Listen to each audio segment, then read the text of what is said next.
warahmatullahi wabarakatuh. Saya Nata Bisa dari kelas 12 5. Di sini saya akan menjelaskan tentang proses pembelahan sel mitosis. Proses pembelahan mitosis merupakan pembelahan sel yang terjadi di seluruh sel bagian tubuh kecuali sel kelamin atau sel gamet. Dari pembelahan sel mitosis ini akan menghasilkan dua sel anak dengan jumlah kromosom yang sama dengan sel induk. Proses mitosis ini terjadi untuk menggantikan sel-sel yang rusak atau regenerasi dari sel. Sebelum masuk ke tahap pertama dari mitosis, ada namanya tahap interfase. Di sini tahap interfase merupakan tahap di mana sel-sel itu mengumpulkan tenaga untuk sebelum melakukan tahap profase. Di mana pada tahap interfase ini, di sini belum terbentuk kromosom, tapi masih berbentuk sebagai kromatin. Dari benang-benang ini merupakan kromatin, juga masih terlihat jelas adanya nukleus dan nukleolus, ada sentrosom, dan juga ada sentriol di dalamnya yang nantinya akan menghasilkan mikrotubulus. Pada tahap interfase ini terjadi 3 tahap. Yang pertama itu adalah fase G1 atau pertumbuhan atau perkembangan dari sel. Yang kedua adalah fase S atau sintesis protein, dan fase yang ketiga adalah G2 yaitu adalah perkembangan dari sintesis protein. Selanjutnya itu tahap pertama dari mitosis adalah profase. Pada tahap profase ini sentrosom mengalami duplikasi. Di sini sentrosom menjadi 2 dan bergerak ke arah yang berlawanan, ke arah kutub yang berlawanan.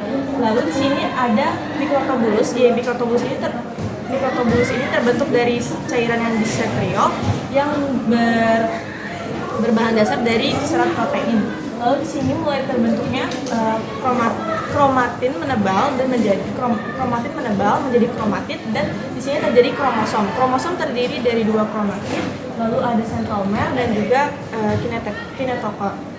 Pada tahap akhir profase, masing-masing sentrosom ini sudah berada di jalur kutubnya masing-masing. Lalu mikrotubulus ini mulai menyambungkan antara sentrosom 1 dengan sentrosom yang kedua, dan di sini akan disebut sebagai benang-benang spidel.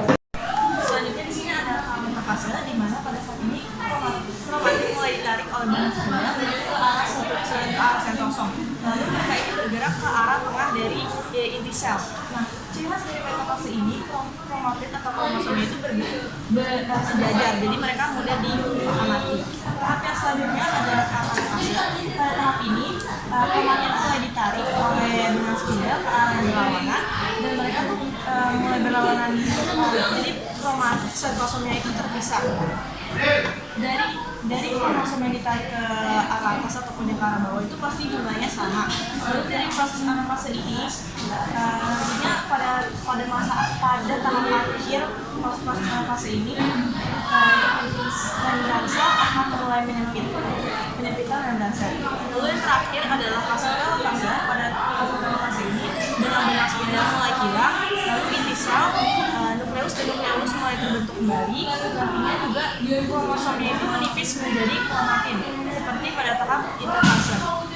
Pada tahap telofase ini nantinya pada tahap akhir telofase ini akan terjadi proses sitokinesis, di mana ini akan terjadinya pembelahan di sitoplasma yang menghasilkan nanti jadinya 2 sel anak dengan membran sel dan juga jumlah kromatin yang sama.